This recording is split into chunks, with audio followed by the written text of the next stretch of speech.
하나님 말씀은 구약성경 신명기 30장 5절에서 10절까지입니다.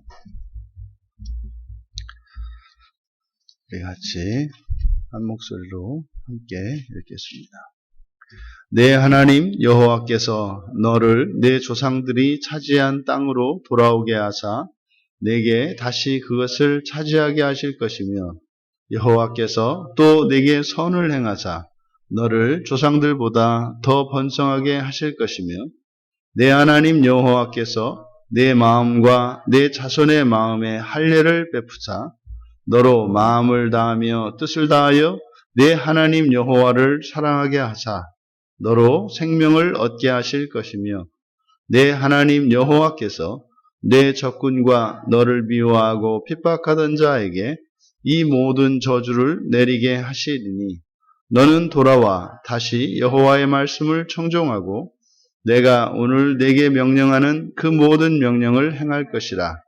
내가 내 하나님 여호와의 말씀을 청종하여 이 율법책에 기록된 그의 명령과 규례를 지키고 내 마음을 다하며 뜻을 다하여 여호와 내 하나님께 돌아오면, 내 하나님 여호와께서 내 손으로 하는 모든 일과 내 몸의 소생과 내 가축의 새끼와 내 토지 소산을 많게 하시고 내게 복을 주시되, 곧 여호와께서 내 조상들을 기뻐하실 것과 같이 너를 다시 기뻐하사 내게 복을 주시리라. 아멘. 다시 너를 기뻐하사 복을 주시리라. 다시 너를 기뻐하사 복을 주시리라. 이렇게 설교 제목을 정했는데, 우리가 예수를 믿고 살아갈 때 꼭 기억해야 하는 말씀입니다. 다시 너를 기뻐하사 복을 주실 것이다.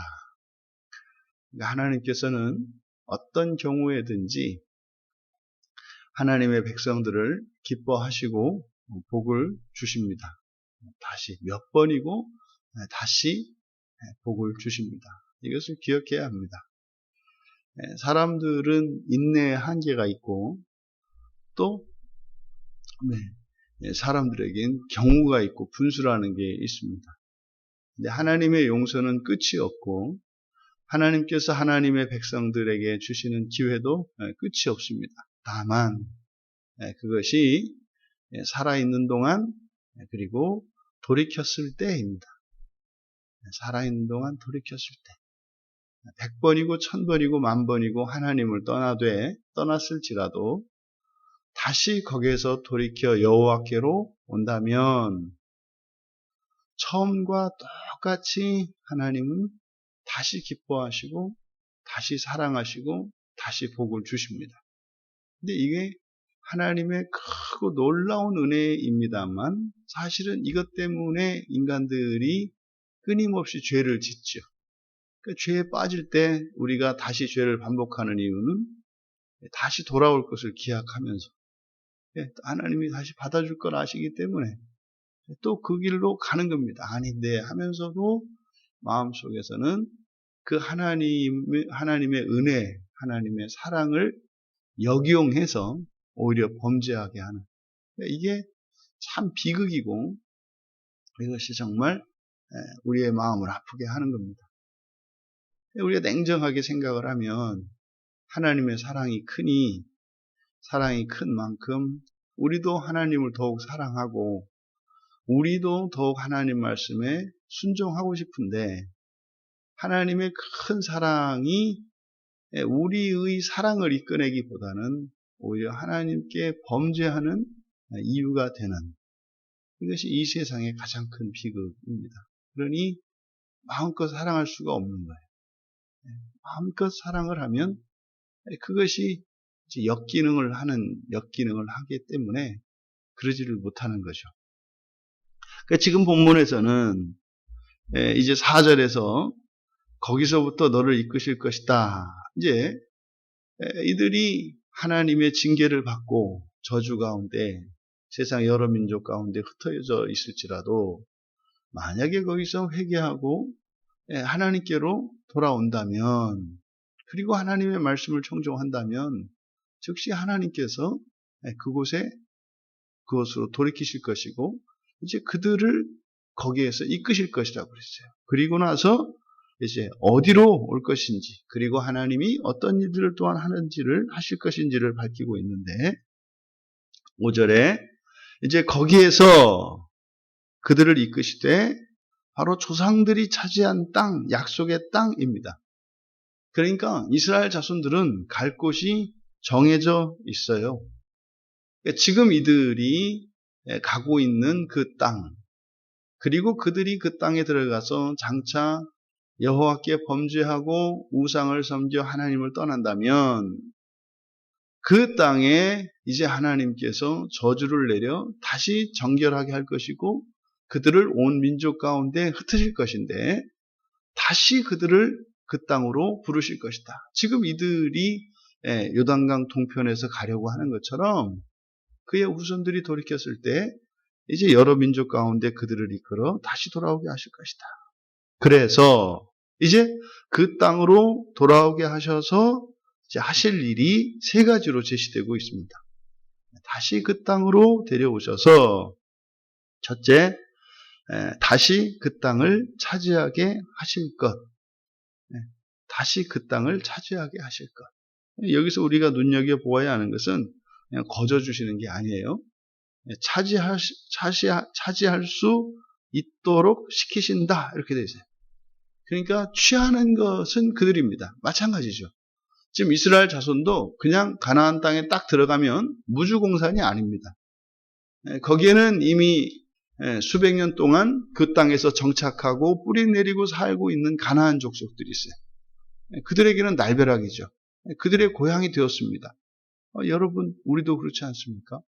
어느 한 도시로 이사가서 30년, 40년 뭐 이렇게 살면은 제2의 고향이 되는 것이고 거기서 태어난 자식들은 그게 내 고향이 되는 거 아니겠어요? 근데 이미 400년, 500년 가까이 됐습니다. 그 땅에 거주했던, 사실은 뭐 아브라함이 오기 이전부터도 뭐 그 땅에 거주했던 오랜 역사를 가지고 있는 것이 가나안 족속이죠. 그러니까 그들을 몰아내야 그것이 이제 온전한 이스라엘 자손들의 땅이 되는 거지 않습니까? 마찬가지입니다. 그 땅을 차지하게 하실 것.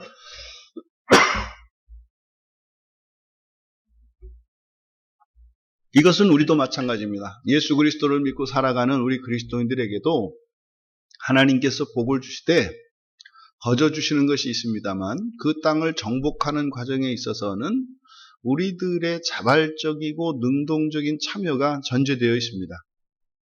그랬을 때 하나님께서 앞서서 도와주시고 함께하며 도와주시고 뒤에서 도와주시고, 근데 그 중심에는 우리의 자발성과 능동성이 있어요.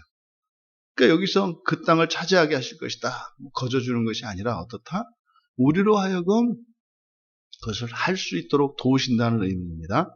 그리고 두 번째로는 여호와께서 또 내게 선을 행하사 이렇게 되어 있는데, 마찬가지로 이것은 선을 행한다라기보다는 선하게 하실 것이다. 너를 시켜 내가 선하게 할 것이다. 그러니까 이스라엘 자손들로 하여금 자신들에게 좋은 방향으로 인생을 살아가게 하실 거라는 거죠. 세 번째가 이제 너희 조상들보다 더 번성하게 하실 것이다. 그러니까 그 땅을 차지할 것이고 이제 선을 행하며 살게 하실 것이고 그리고 조상들보다 더 번성하게 하실 것이다. 근데 이게 좀 이상하지 않습니까? 바로 앞에서 지금 이들은 여호와를 떠났다가 여호와께 범죄하고 떠났다가 돌아오는 자손들이잖아요. 먼 훗날. 그런데 그들에게 어떻게 해요? 조상들보다 더해요.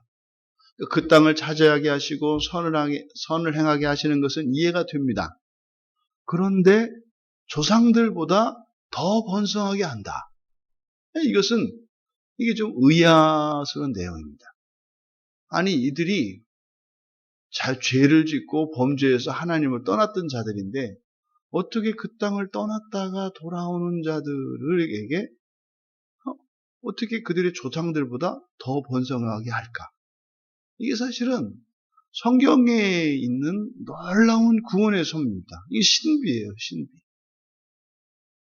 어떻게, 그러면 잘한 자식이 있고, 잘못하고 돌아온 자식이 있는데, 잘못하고 돌아온 자식에게 마치 잘하고 그 자리에 있던 자식보다 더 번성하게 해준다. 뭐 이런 의미거든요.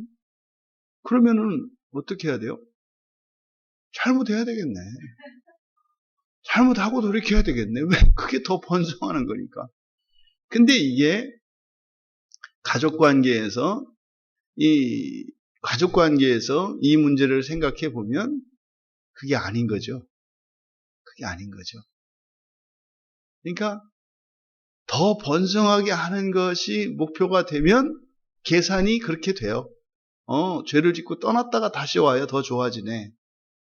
그런데 더 좋아지고 뭐고 이 문제가 아니라 그 죄로 인해서 갈릴 때 그 찢기는 마음, 그 아버지의 마음, 그 어머니의 마음을 생각해 보면 그게 그런 거 아니죠.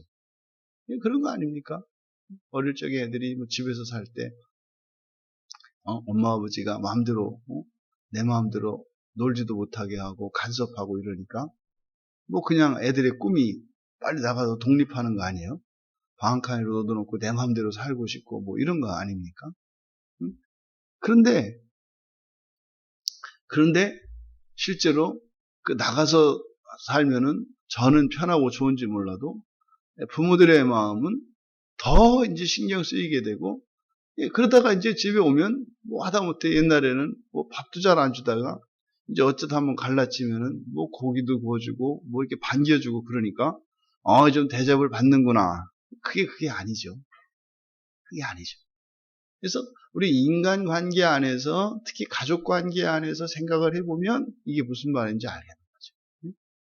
집에서는 그냥 천덕꾸리였던 아들이 군대 가니까 군대 갔다 첫 휴가 오니까 뭐 그냥 닭 삶고 뭐 난리가 나는 거 아닙니까? 대접받는 것 같지 않아요? 그러니까 그것이 뭐 이게 내가 이렇게 집 나가니까 오히려 한번 올 때마다 대접을 받는구나. 이게 그런 문제가 아니죠. 그래서 여기서 더 번성하게 하신다라고 하는 것은 정말 여호와 하나님과 이스라엘 백성들의 사이는 그냥 신과 피조물의 관계가 아니라 이건 정말 가족 관계인 거구나. 그래서 더 번성하는 것에 우리의 마음이 뺏길 것이 아니라 그것은 뭡니까? 하나님의 사랑에 대한 표현인 거죠. 이들이 범죄하고 떠났을 때 하나님의 그 마음이 얼마나 그 그리움에 사무치셨고 또 그들을 기다리셨는지 그 마음의 발로인 것이지 더 잘했다 뭐 이런 의미가 아닌 거죠. 그리고 또 여호와께서 너의 마음과 내 자손들의 마음에 이제 할례를 하실 것이다. 이제 앞에 세 가지는 그 땅과 관련해서 이 세 가지 하나님께서 행하실 것을 말씀을 드렸고, 이제 두 번째로 이제 마음입니다. 우리들의 마음에, 그러니까 너희 마음과 내 자손들의 마음에 할례를 하실 것이다. 그러면 여러분, 왜 할례를 지금 들어가려고 하는 이들에게 할례를 하시지? 뭘 들어가서 기다렸다가 이들이 범죄하고 떠났다가 다시 돌아올 때까지 기다리시냐 이 말이에요. 그 말이 좀 이상하지 않아요? 아니 그 범죄할 가능성에 대해서 열어놓으시고 만약에 너희들이 정말 우상을 섬기고 하나님의 말씀에 불순종해서 너희들이 그 저주의 길을 걸었어. 그럼 반드시 하나님의 축복과 저주는 일어날 것이기 때문에 너희들이 선택한 그것으로 인하여 그 끝에 있는 저주가 너희들에게 임할 건데, 그리고 돌이키면 그때 그 땅으로 데려오셔서 마음에 할례를 하실 거래요. 그럼 마음에 할례를 하는 게 뭐냐? 이거는 여호와를 온 마음과 또 너를 살게 하는 생명을 다해서 사랑할 수 있는 거예요. 그러니까 마음에 할례를 하면 마음과 생명을 다해서 하나님을 사랑할 수 있어요. 이게 무슨 말입니까? 우상 섬기지 않고요. 하나님 말씀 순종할 수 있다고요. 아니 그러면 지금 들어가려고 하는 이들의 마음에 할례를 하셔서 범죄하고 떠나지 않도록 하실 일이지 왜 범죄하고 떠났다가 돌아오면 마음의 할례를 하냐 이 말이죠. 그러니까 이 마음의 할례라고 하는 것은 하나님께서 범죄하였다가 되돌아오는 자들을 회복시키시는 방법이신 거죠. 그럼 사실은 이들은요, 스스로 마음의 할례를 할 수가 있는 거죠. 그러니까 지금 여기서 모세를 통해서 하나님께 가르쳐 주시는 게 뭡니까? 이들은 할례를 한 사람들이에요. 육체의 할례를. 근데 이들이 생각하는 할례는 뭐예요? 육체의 할례를 생각하고 있다고요. 근데 만약에 너희들이 들어가서 뭐 이렇게 범죄할 수도 있다. 하나님을 떠날 수도 있다. 근데 그래서 다시 돌아오면 내가 마음의 할례를 할게. 그러면 너희들이 나를 온전히 사랑할 수 있어. 뭐 이런 의미 아니겠습니까? 그러면 여기서 얻을 수 있는 단서, 그죠? 아까 질문했던 것처럼 아니 그럴 거면 지금 마음의 할례를 하실 일이지 왜 나중에 할례를 한다고 하는가? 이렇게 단순한 생각을 할 수 있고 또 하나는 할례라는 게 그냥 육체에 하는 게 아니라 마음에도 할례를 할 수 있는 거구나. 그러면 우리가 마음의 할례를 한다면 하나님을 떠나는 일이 없겠네. 알아들을 수 있어야죠. 그러니까 그것을 그냥 하나님이 할례를 하실 것이다에 초점을 두면 왜 지금 하지 나중에 하십니까? 이렇게 되는 것인데 마음에 할례한다는 것이 무슨 의미인지 알게 되면 우리도 마음에 할례를 해야 되겠구나. 그리고 하나님 우리가 마음에 할례라는 게 뭡니까? 이렇게 나가야 되는 거죠. 그리고 이 마음의 할례를 하는 이것이 이제 로마서 2장 29절에서 사도 바울이 이 할례에 대해서 이야기를 할 때 할례는 육체에 할 게 아니라 마음에 해야 된다 이렇게 말씀해요. 그러니까 지금 가나안 땅에 들어가고 있는 이들이 나중에 결국에는 떠나고 멸망당해요. 그렇죠? 그래서 뿔뿔이 찢겨서 세상으로 다 흩어집니다. 흩어져요. 그리고 하나님께서 바벨론에서 그들을 회복시키셔서 부르시잖아요. 예루살렘으로 부르시잖아요. 그리고 나서 400년 시간이 흐르는데 또 마찬가지로 여전히 마음의 할례가 안 된 거죠. 그러니까 예수님이 오셨고 또 예수님이 오셔서 그들에게 새 생명을 주시고 정말 그들의 모든 죄를 대속해 주셨음에도 불구하고 예수를 믿지도 않았고 심지어 예수를 믿은 그리스도인들조차도 마음의 할례를 받지 않았던 거죠. 몰랐던 거죠. 왜요? 그러니까 바울 사도가 할례는 육체에 하는 게 아니라 마음의 할례를 해야 돼. 이건 바로 이 말씀을 바울 사도께서 전한 거죠. 우리의 역사를 봐라. 우리가 망했지 않느냐. 그래서 나라를 빼앗기고 디아스포라가 돼서 온 세상으로 흩어졌지 않냐. 근데 하나님께서 우리를 회복시키셨지 않냐.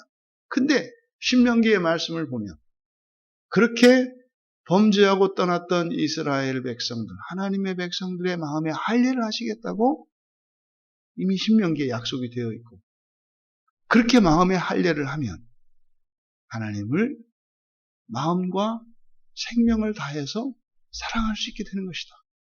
왜 우리가 자꾸 범죄하고 넘어지는가? 마음에 할례를 하지 못했기 때문이다. 근데 이제 바울 사도의 가르침이 이 신명기에서 이어지는, 그러니까 신약 성경에서 가르치는 가르침이 구약 성경과 동떨어진 것이 아니라 구약 성경에서 하나님이 약속하셨던 그 구원의 약속을 계승하고 있는 것임을 알 수가 있는 거죠. 그러니까 우리들도요. 그럼 우리 그리스도인들에게 할례라고 하는 의미가 뭡니까? 우리들은 이것이 그러니까 이스라엘 백성들에게 할례는 그리스도인들에게 세례식과 같아요. 그러니까 그 세례식 자체는 뭡니까? 그러니까 이게 육체의 할례를 하는 거죠. 육체의 할례를 하는 거죠. 그런데 그렇게 할례를 받아도 범죄하고 떠났던 이스라엘 자손들. 그럼 이것이 오늘날 그리스도인들도 세례를 받았음에도 불구하고 우상을 섬기고 하나님을 떠나는 그리스도인들 똑같은 거죠. 똑같은 거죠. 그러면 그 뒤에 어떤 일이 일어나요? 반드시 저주가 있겠죠. 반드시 저주가 있겠죠. 하지만 돌이킨다면 하나님께서 다시 기뻐하시고 사랑하시고 복을 주실 겁니다. 그런데 중요한 것은 뭐예요? 마음에 할례를 하는 거죠. 우리의 마음이 그렇게 할례를 받아야 돼요.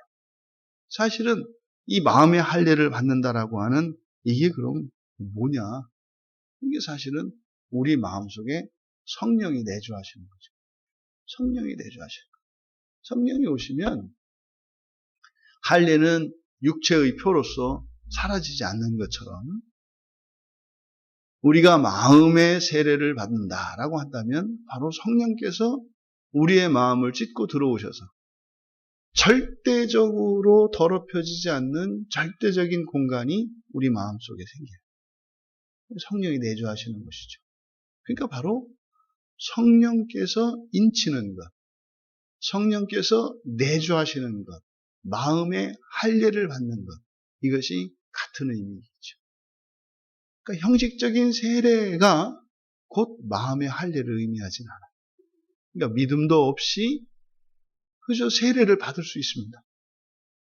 세례 받으면 구원 받는다니까 그럴 수 있어요. 근데 이것이 육체의 표와 같다.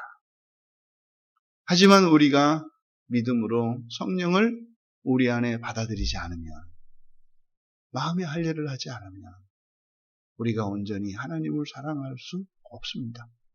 그리고 언제 또 우리가 하나님을 떠날지도 모르는 겁니다. 하지만 내 마음이 찢기고 성령이 내 안에 거하시면 어떤 일이 있어도 떠날 수가 없습니다. 이것이 지금 마음 할례입니다. 그리고 세 번째로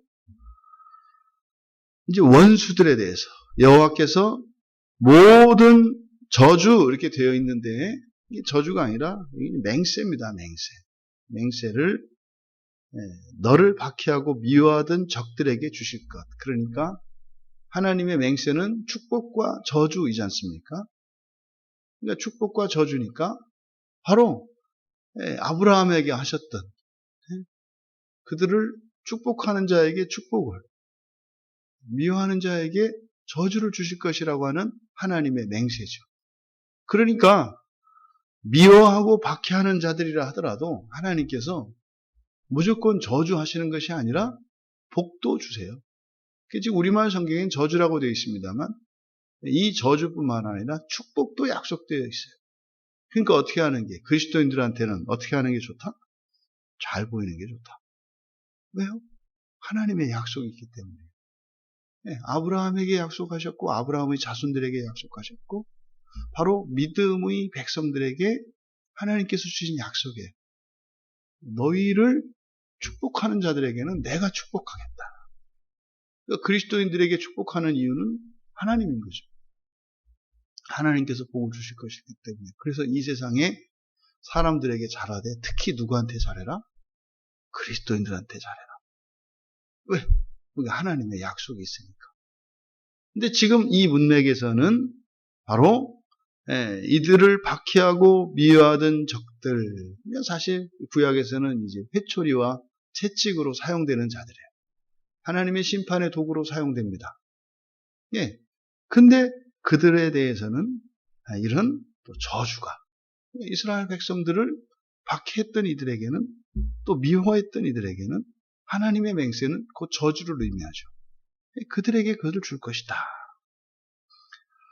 그럼 너는 여호와께서 하실 일을 이렇게 말씀을 하시고, 그 땅에 대해서, 그리고 마음에 대해서, 원수들에 대해서 하실 일로 세 가지로 말씀을 하시고, 그리고 이스라엘 백성들이 해야 될 일에 대해서 두 가지로 말씀을 하십니다.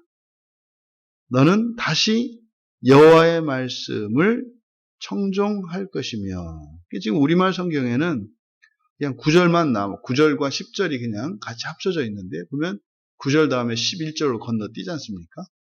이제 9절로 되어 있는 요 안에 10절이 포함되어 있죠. 9절과 10절이 요 한 절 안에 들어가 있습니다.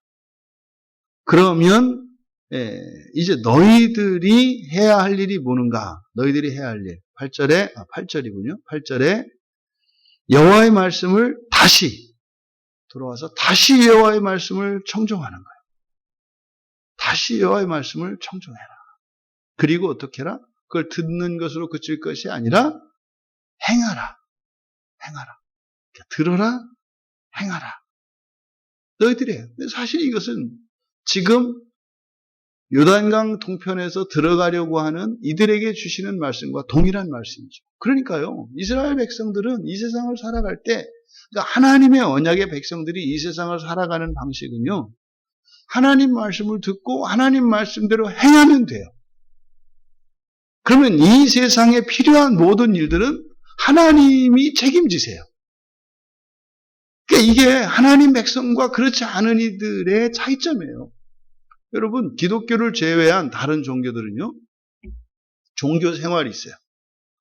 예배하고 기도하고 하는 종교 생활이 있어요. 그리고 내가 먹고 사는 일은 따로 있어요.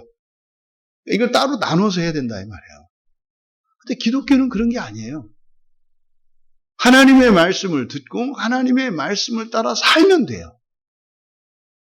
그러면 내가 먹고 사는 일이나 내가 하고자 하는 일이나 그러니까 세상 일이나 하나님 나라 일이나 구분되어 있는 것이 아니라 이게 통으로 되어 있어요. 하나로. 근데 너무나 많은 그리스도인들이 사실은 기독교인의 삶이 무엇인지도 모르고 기독교인의 삶의 영광을 경험하지 못해요. 그러니까 교회 안에서나 교회 밖에서나 사람을 평가하는 기준도 같고 인생에 대한 기준도 같아요. 왜요? 세상에 잘나면 교회에서 잘나. 잘난 사람. 세상에서 못난 사람이면 교회에서도 못난 사람이야. 그러면 더 이상 교회가 아닌 거잖아요. 다르다고요. 하나님의 백성들이 이 세상을 살아가는 목적, 그리고 살아가야 하는 방법이 뭡니까? 하나님 말씀을 듣고요. 하나님 말씀대로 살아가는 거예요. 이게 마치 여러분들이 이 다음에 부활하시고 나면 일은 누가 해요? 천사들이 하는 거예요. 천사들이. 여러분들은요? 여러분들이 해야 할 일은 세상을 재창조하는 일이에요. 일은 머슴들이 하는 거라고요. 근데 자꾸 이 세상에서는 사람들을 자꾸 머슴 노릇을 시켜. 누가 좋은 머슴인가? 이거 아닙니까? 어려서부터 가르치는 게 좋은 머슴 되는 법이에요. 좋은 머슴 되려면 좋은 머슴 학교 나와야 되고, 또 좋은 머슴 되려면, 좋은 머슴 되면은 일 많이 할 수 있는 곳으로 가는 거. 그러니까 머슴 되기 위해서 이 세상은 사람들을 가르치고 교육하고 도덕을 세워요. 그러니까 성경은 머슴 되는 것이 아니라 그거는 이미 좋은 머슴들은 이미 준비되어 있어요. 우리들은 그들을 하나님의 뜻을 따라 다스리고 통솔하고 세상을 재창조하는 일로 적합한 존재들이 돼야 돼요. 그게 하나님 자녀들인 거죠. 여러분들이 그걸 기억하셔야 합니다. 우리의 인생의 모든 문제는 그러니까 어디에 있어요? 하나님의 말씀을 듣지 않고요. 하나님 말씀을 따라 행하지 않는 데 문제가 있는 거예요. 우리의 인생에 문제가 있습니까? 그렇다면은요. 내가 하나님의 말씀을 듣지 않는다는 것은 1차적으로 들을 기회를 만들지 않는 것이고 둘째로는 듣는 자리에서도 귀를 막고 안 듣는 거죠. 귀를 막고 분명히 있어요. 우리들에게. 안 들어오는 말씀이 있다고요. 그죠? 여러분 설교 이렇게 다시 반복해서 들으면 이런 얘기를 하셨어? 이런 거잖아요. 그러니까 뭐예요? 안 들은 거라고 안 들어. 그러니까 안 들리는 말씀이 있어요. 그러니까 귀를 뚫어서 들으면 인생의 문제가 해결이 되는 거예요. 우리는. 그리고 인생의 문제와 전혀 상관이 없는 것 같은 오랫동안 내가 알고 있고 그렇게 해야 된다는 것을 직감하고 있었지만 행하지 않고 있던 말씀들을 행하면 인생의 문제가 해결이 되는 거예요. 그러니까 이거 정말로 이렇게 연결이 돼 있구나. 그래서 우리들은요, 세상 사람들처럼 이 문제를 직접 해결하는 방법이 있어요. 근데 이것은 신앙과 상관없단 말이죠. 우리는 정말 하나님의 말씀을 듣는 것과 행하는 것이 우리 인생의 모든 일이구나. 그럼 인생에서 일어나는 이런저러한 어려움들은 뭐예요? 바로 이것 때문에 일어나는 거예요. 너 무엇인가 어떤 말씀인가를 듣지 못하고 있고 행하고 있지 못하다는 거. 그것을 극복해야 돼! 라는 게 우리의 일상에 일어나는 이런저런 사건, 사고들인 거죠. 그러니까 문제에 직면했을 때 생각이 달라요. 세상 사람들은 어이구 큰일 났다. 그럼 이 문제를 어떻게 풀어야 되지? 누구를 만나야 되지? 뭐가 필요하지? 왜 이랬던 거지? 이렇게 생각을 합니다만 우리는 그 문제가 생기면 어떻게 돼요? 잠깐 우리의 일상을 멈춘다고요. 멈춰요. 그리고 하나님 앞에 돌아와요. 제 일상 가운데 뭐가 문제였던 거죠? 제가 하나님의 말씀을 거부하고 듣지 않았던 말씀이 뭐죠? 몰랐던 말씀이 뭐죠? 그리고 제가 지켜 행하지 않던 게 뭐죠? 그래서 하나님 앞에서 이걸 돌아보는 거예요. 여기에서 문제가 해결이 되고 집에 가보니까 이 문제가 해결이 되는 거죠. 이게 그리스도인들이 살아가는 방식. 대부분이요. 그러니까 살아가야 하는 방식입니다. 대부분 어떻게 해요? 하나님 앞에 예배 드리다가 하나님 잠깐만요. 집에 불 났대요. 가가지고 불 끄고 막 그러니 막 헉헉헉 근데 안 꺼져요. 뭐 이런 문제 오는 거죠. 결국은 말씀 앞에 서서 해결되고 하니까 그때서 그렇구나. 한두 번 좀 이제 반복을 하다 보면 알아채야 되는데 맨날 또 불났대요. 또 갔다가 그것도 와가지고 새까맣게 와가지고 안 꺼져요. 그러면 몇 번 해봤으면 이제 좀 변해야 되란 말. 그러니까요. 늘 마음이 바쁘고 분주하고 회사 가면 교회 생각나고 교회 오면 회사 생각나고 집에 가면 교회 생각나고 이게 분주한 삶에서 벗어나지 못하는 거죠. 여러분, 우리의 인생은 하나님의 말씀을 듣는 것과 하나님의 말씀을 지켜 행하는 것, 이게 다입니다. 그래서 하나님 말씀 알아야 하고 하나님 말씀을 지켜 해야 해요. 그러면 이렇게 되면 이제 9절에서 여호와의 말씀을 청종하고 명령과 규례를 지키고 그리고 돌아오면 그러면 내 하나님 여호와께서 내 손으로 하는 모든 일과 소생과 새끼와 소산을 많게 하시고 복을 주실 것이다. 조상들에게 하셨던 것처럼 다시 너를 기뻐하시고 복을 주실 것이다. 결국 신명기 28장의 맨 처음 축복과 저주를 하나님께서 약속하실 때 축복에 대한 맹세를 하셨잖아요. 결국 신명기 28장 1절에서 14절에 축복에 대한 약속으로 되돌아오는 거예요. 그러니까 지금 여호와께서 말씀하는 게 뭡니까? 너희들 지금 들어가잖아. 잘못하면 역사에 되돌이표를 찍을 수 있어. 너의 후손들이 다시 이 자리에 돌아오는 일이 일어날 수 있어. 그 일을 반복하지 말아야 돼. 하지만요, 설사 그렇다 하더라도 내가 아브라함에게 약속했던 그 복은 떠나지 않아. 반드시 너희들에게 주어질 거야. 하지만 되돌이표를 찍고 그 자리에 서지 않도록 하라는 것이 지금 이 자리에서 주시는 여호와 하나님의 말씀이죠. 그러니까 훗날 예수님께서 탕자 비유를 통해서 주셨던 그 하나님의 마음, 아버지의 마음, 또 바울 사도께서 로마서 5장 20절에 죄가 더한 곳에 은혜가 더욱 넘친다고 하는 말씀, 그리고 우리가 올해의 말씀으로 삼고 있는 로마서 8장 28절에 합력하여 선을 이룬다는 이 말씀이 신명기의 가르침이었구나. 신명기의 가르침이었구나. 이것이 신약 성경에만 나오는 복음이 아니라 이미 이스라엘의 언약 안에 있었던 것이었구나. 여러분, 지금도 하나님은 우리를 다시 기뻐하시기 원하시고 우리를 회복시켜 주시기 원합니다. 그리고 우리들에게 약속하신 복이 있어요. 못 누린 복이 있어요. 또 아직 우리가 겪지 않은 저주도 있어요. 이 아침으로 우리가 기도할 때 하나님 우리의 모든 저주를 다 가져가시고